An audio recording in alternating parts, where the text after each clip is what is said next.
one of the world's finest natural harbors. It has been, going way, way back, the headquarters of the Russian Imperial Black Sea Fleet, and then the Soviet Black Sea Fleet, and now the post-Soviet Russian Black Sea Fleet, which is the largest of the Soviet or Russian fleets. Okay. Russia has a 30-year lease on that base at Sevastopol that they squeezed out of Ukraine by threatening again to raise the price of natural gas. So in Ukraine is the largest, most important base of the Russian Navy. Now, is that a geopolitical fact that at some point you got to look at and go, whoa, what's up with that? Well, practical, hard-nosed geopolitics. Okay, other players real quickly. Is she happy? Is she really happy? Now? No, she's not happy. She wasn't happy when she found out we were tapping her cell phone. She wasn't really happy when our ranking diplomat in Europe used the F word in reference to the EU, which you might have seen reported in the newspapers, or actually heard the clip on YouTube. And it's very unambiguously the case, if you listen to it. That's Victoria Nuland, and yes, she used the F word. So is she really happy? No, she's not happy, but Germany's a big player. It's the largest trading partner with Ukraine other than Russia. But there's some historical baggage, right? Like World War II. You know the Angela Merkel joke when she went to France to meet back in the day with Sarkozy? And she's going through the immigration checkpoint at Charles de Gaulle, and the immigration inspector says, name? She says, Angela Merkel. Citizenship, Germany. Occupation, not this time. Occupation, okay, all right, sorry. So a little geopolitics joke didn't go over real well, I'm sorry. Know who she is? Mm-hmm. Catherine Ashton, yes, I guess in everything but name, officially the kind of the foreign minister of the EU, right? Can they get their act together? Not yet. With regard to Ukraine, or maybe with regard to anything in foreign affairs, the EU is tough because it's like herding cats, right? You've got to deal with the obvious big players like Germany and France and Britain. You also got to deal with, what, Malta? You know, how are you going to get all those people to get involved in anything other than the correct time of day? And if you're looking at the EU as the kind of counterweight to Russia, who's going to bail out Ukraine financially? The EU has got to be moving on this, and so far they've been, to put it mildly, slow. And then finally, that's Victoria Nuland, who unfortunately spoke out of turn. Believe it or not, that's Senator John McCain of Arizona giving a speech to protesting crowds in Kiev. What in the world is he doing there? And then there's John Kerry, who only recently was told that it's no longer correct to refer to the Ukraine, right? Our Secretary of State was way behind on that. The country is called Ukraine, right? You don't say the Germany or the France. You don't say the Ukraine. You just say Ukraine. So what's the U.S. doing there? Well, what's that all about? What do we have, from a realist point of view, a geopolitical point of view, do we have any interest in that? Would we like to see a democratic government and a stable political system there and the people benefit standard? Yeah, of course we would like to see that. What kind of leverage do we have? None. Other than to send McCain over there. You figure that out. Okay. All right. These are my grandchildren. Their mother, my wife, their grandmother, excuse me, my wife, is 100% Ukrainian, and I suppose this is kind of a full disclosure deal. So Ukrainian things are kind of in the family. So these little ones are 1/4 Ukrainian. And I want to show you something here. I brought a prop. I don't know if you know about these rubber band bracelets or not, but these are all the rage now. This is one that my grandson Sam, who's the one with the yellow and blue striped shirt, he makes these things. And this is one made in Ukrainian colors, especially for this occasion. Now the good deal is that if you want one, he'll sell you one for $1 plus shipping and handling. That's what made America great right there, huh? Entrepreneurship. So, questions for me about any of this? Well, obviously I answered all your questions in the process. But Dr. Kostadinova, I know, has some comments, so why don't I turn the floor over to her? Thank you. You're welcome. Maybe I can... Please. Maybe I can share just a few observations about the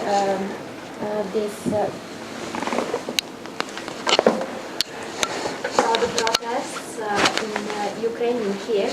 There have been some speculations that some of you shared with me their concerns about last week. Who organized them? Were there any provocators who came to pay, maybe with American money, with anything else? Are these really criminals? Are they any kind of hooligans who go there and set on fire buildings and tires and just don't like the order that was established by the authorities and by President Yanukovych? So I prepared some numbers for you to report today so that you can get a sense of who these people are who are in the streets of Kiev and what are they protesting for. There was this survey that was taken in late December. For those of you who have followed the events, they know that there was the first wave of demonstrations was in December. And then after people saw that nothing was changing, and they went out on a second protest. So this is the second wave that we are experiencing now. So this particular survey was taken in late December by a foundation, a think tank, who asked over 1,000 protesters, demonstrators, who they were and why they were in the streets of Kiev. So here are some very interesting results from this survey. First of all, what made people go to the Euromaidan, as they call the Independence Square, and this part of the city where people meet to protest and to express their dislike with the current government? 70% of those who were asked said that those were the brutal repressions, the way the authorities handled some of the demonstrations in late November. This was the beginning of the protests, when they beat a lot of people and people were literally killed. There were several of them who were shot and some of them died. Then about 54% of all who were asked said, we want the rejection of President Yanukovych, and especially the resignation of President Yanukovych, especially because he refused to sign the agreement with the European Union. So this was a major reason. More than half of the participants in the demonstrations were very angry with the president, that he declined to sign the association agreement with the European Union, which they very much wanted, where they wanted their country to develop closer ties to the European Union, and instead he accepted this financial package which was offered by President Putin of Russia. Then you have about 50% of the people said, well, it was the desire to change the way of life in Ukraine, change almost everything, the way things were developing, to change the authorities, to change the government. There was also this question that asked people, which of the protest demands do you support? What are the demands of the people who were in the streets? And what did these citizens wanted?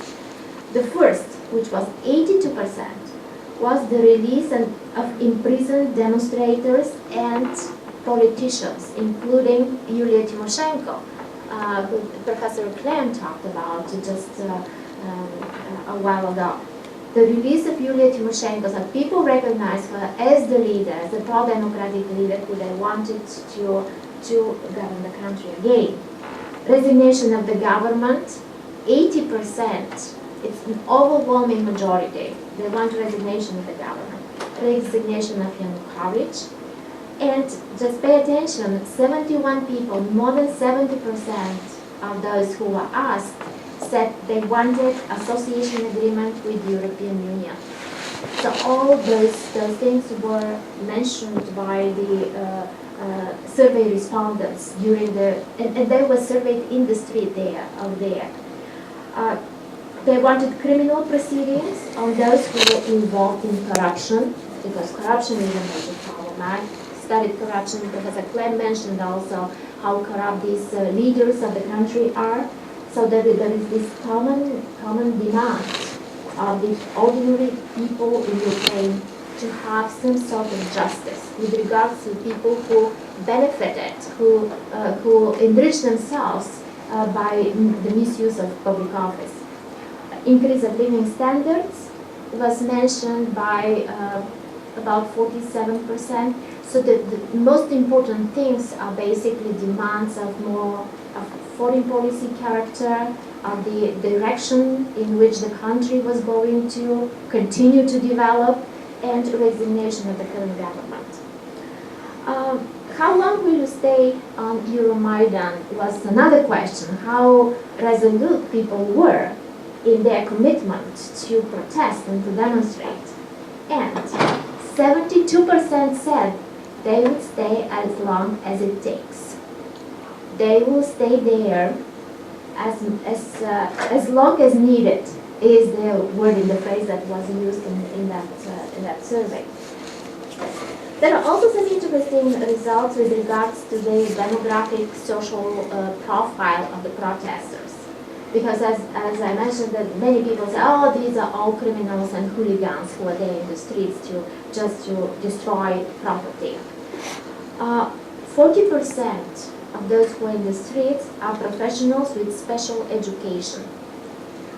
More than 13% are students in universities.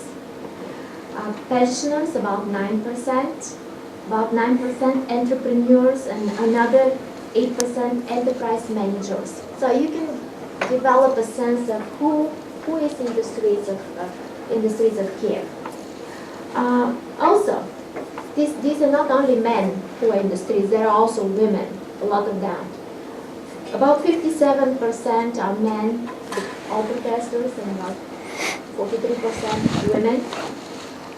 The plurality, a big part of the demonstration is composed, about 50%, half of them are people at the age between 30 and 54. And also, about 63% are with diplomas from universities and colleges. They have higher education degrees received. Another important thing is that what Professor Clem also mentioned, the language division. It's interesting that we know that most of them come from the regions which are ethnically Ukrainian, most of them from the western part, but also there are about 26% who said they spoke Russian. So there are still some Russians, or ethnic Russians in the streets of Kiev, who of course people demand European direction of development for the country. Still, I thought this is a very interesting piece of statistics that people might not know. And the leaders of the protests, there are three basic, the biggest, the strongest opposition parties.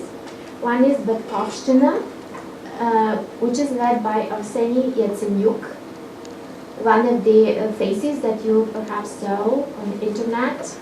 He was the one who was recently offered by President Yanukovych to become prime minister, and he declined the offer. He said he wouldn't accept, because the most important thing right now is for the president to change, because it's a president who people don't want. And according to the current institutional arrangement in Ukraine, the president is the strongest executive. So So Yatsenyuk, as an opposition leader, thought he would get caught into this party politics and the politics of cooptation, so he refused. Another leader, who is also a more familiar face maybe, at least for those of you who follow the sports, is Vitaly Klitschko, who is a professional boxer, exactly, the world champion, who recently announced that he's done with his career in the sports, or he will not continue to defend his world title. So those of you who are interested. He is the leader of the party UDAR, which means it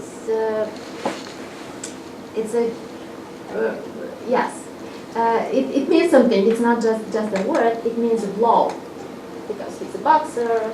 You get the idea. And then Party Svoboda, which means liberty, led by Oleg Tebnybok.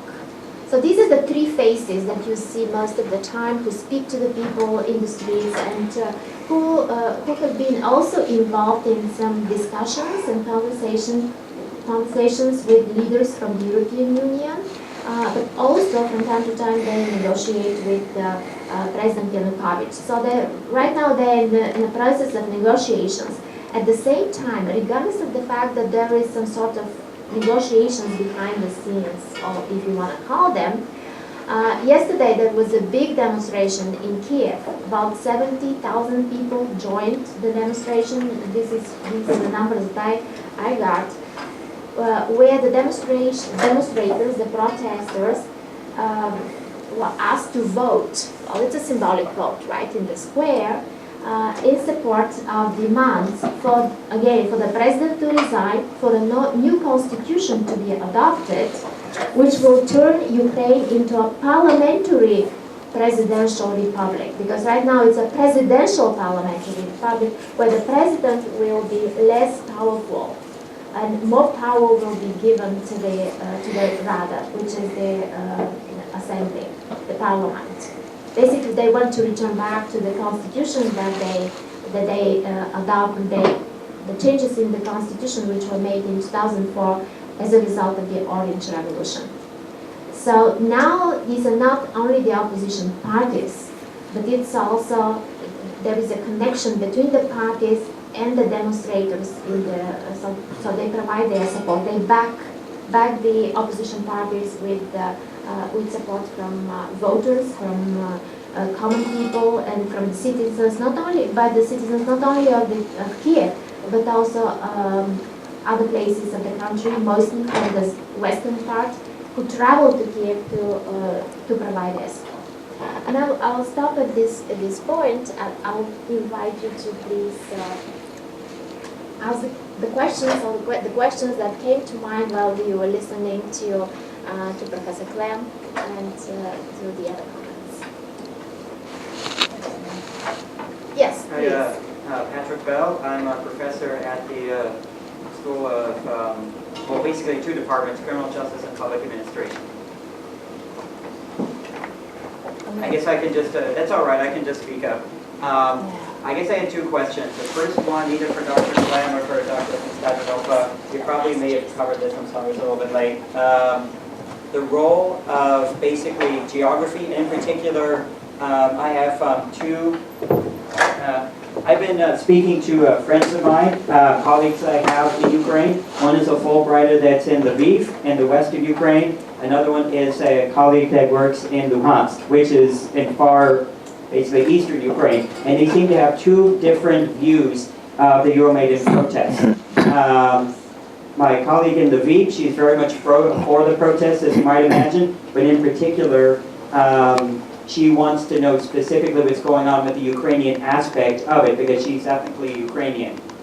And then in Luhansk, they really are not getting a whole lot of information about the protests. And in fact, initially, they did not know what was really going on in Kiev, and thought it was a group of local hooligans, and in particular, they blamed the Itushki. And the thing that's fascinating, and then my friend in Lviv said she blamed the Berkut for all the violence. So I wanted to ask you this question.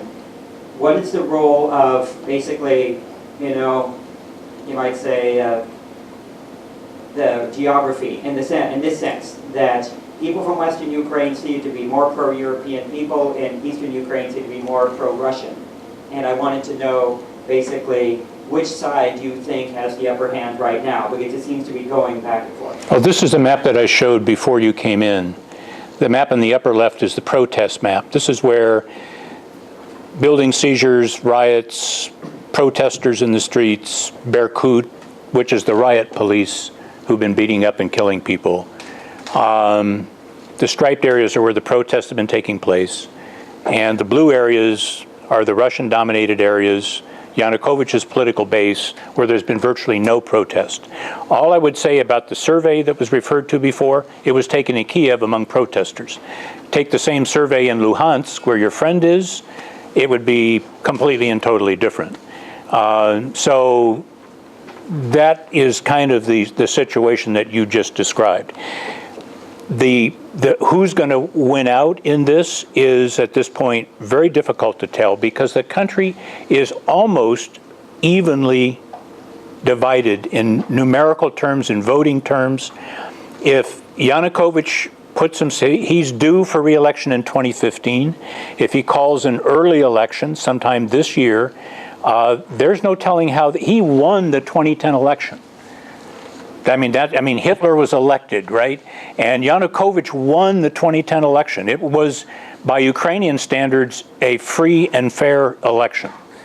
And he won largely because Yushchenko and Tymoshenko had fallen out. Yushchenko told his supporters, don't vote for her, cast a ballot against all, which is an option in Ukrainian elections. Over 1.5 million people voted against both of the candidates. If they would have voted for her, we wouldn't be having this talk today. So the problem is there's no clear imbalance that would lead you to say it's going to go this way or that way. If Yanukovych puts himself up again, he may very well win again. And who will the opposition put forth if it's not Tymoshenko? Will she even be in condition? She's been very ill. Would she even be in condition to run? You know, and the one party that was referred to, Svoboda, is by most definitions kind of an ultra-right conservative, arguably even neo-fascist party. So there's a lot of dissonance on the Ukrainian nationalist side as well, to answer your question. And right now, it's a toss-up. So we're just going to have to kind of wait and see how it plays out. Okay. I just have, I guess, one other... Go ahead. You got the floor. And this one was more about the role of social media. In particular, I'm working on a project right now to look at in particular, the Twitter feeds. And it seemed like, you know, with the Arab Spring, it's been credited that social media had a lot to do with organizing the protest. I wanted to know what your view was on the role of social media in spreading the word about the protest initially that got started, you know, in the week basically. That's exactly how it happened. That's exactly how the word got out, like Dr. Kostadinova mentioned. Some of these awful, violent responses by the riot police. You know, who are the riot police? Those are young guys from rural, impoverished areas of Ukraine. And who are the protesters? As Dr. Kostadinova mentioned, those are relatively well-educated, in some cases even elites, that the riot police have absolutely no sympathy for. In fact, some of the reporting that came out of eastern Ukraine was, what are those people doing protesting? They ought to be back to work. Because who's out there in the eastern Ukraine? Remember the picture of the miner that I showed you before? You didn't see it? Those are blue-collar workers in eastern Ukraine. They have zero sympathy for this. But the social media, of course, is very, very deeply embedded in the western Ukrainian, in places like Kiev. So yeah, all the young people. There's also a very well-established group of protesters in Ukraine. I didn't show photos of them out of discretion. They're women who present themselves in public topless, all over the place. They're called Femin is the name of the group. And they're very effective in staging kind of, what do you call it, flash mobs, where people kind of show up and do stuff. Well, they show up and take off their shirts. And that's kind of guaranteed to get media attention, which it does. So and they're all organized with social media. You know, a lot of this flash mob stuff is going on, being coordinated, not unlike, but that's in Kiev and some parts of Western Ukraine. It's not in Luhansk. I don't know what would happen if the gals took off their shirts in Luhansk. Wouldn't want to be responsible for the outcome of that.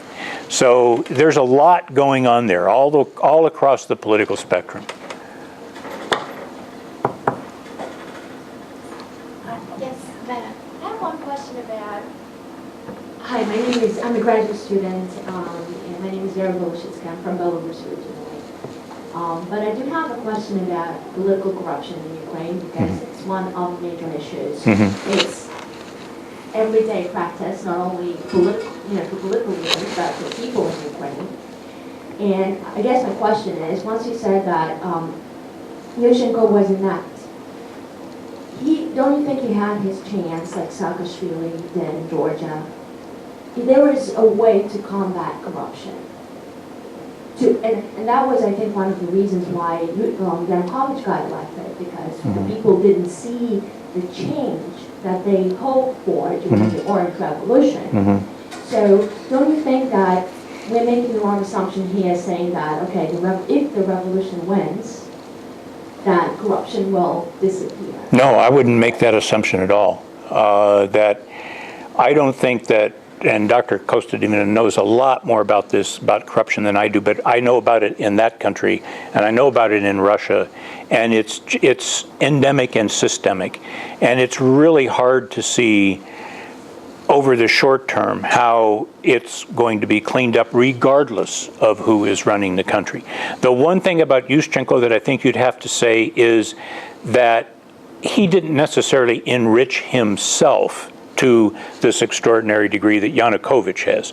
Yanukovych is just shameless. I mean, it's just, he's taken corruption either to new heights or new depths. I'm not sure which way you want to go with that. But yes, I was there in 04, I was there in 05, did research on Orange Revolution stuff with my colleague, Dr. Peter Cromer, who's at our, what's it called now? North Miami or Bay Vista, or what is it now?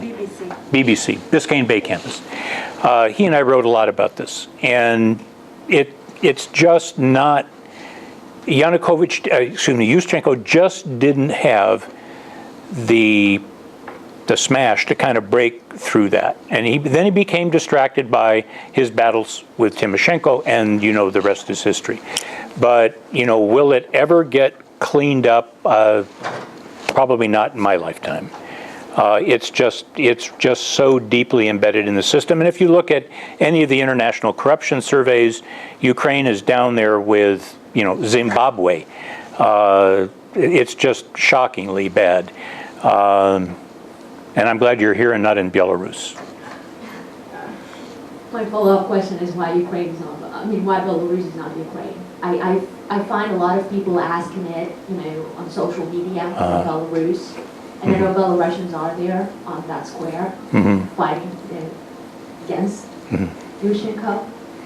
Any thoughts about that? Thank you. Well, I guess the reason is Lukashenko. And, it's kind of like the old Mussolini quote, he was really awful, but at least the trains ran on time. They didn't really run on time, by the way, but that's a saying that's pretty popular. And if you're willing to accept, which I'm not, and you're not probably willing to accept the nature of the Lukashenko regime in Belarus, at least this level of corruption does exist, of course, as you know, but nothing like this. This is the almost like the big leagues of corruption. And plus, I suppose the opportunities for corruption in Belarus are considerably less. It's a much smaller economy. You don't have, resources, and the natural gas thing is the big deal. The reason that he threw Timoshenko in jail, by the way, is she was the minister of oil and gas at one point in time. And Yanukovych said that while she was in that job, she took advantage and engaged in widespread corruption. That may be partly true, but everything is relative, and she's a lot cleaner than any of the other guys. So we'll see if George Clooney has any effect on that. Professor. My name is John. I'm a poli-sci undergrad major. You mentioned how U.S. politicians are kind of speaking out in Ukraine, and I'm just curious, do you possibly think that maybe the U.S. is trying to position itself against Russia, kind of in retaliation for the way how Russia has behaved in situations like in Syria, etc., where they're taking a very kind of anti-Western, anti-U.S. Stance? That's a great question. That's really a good question. I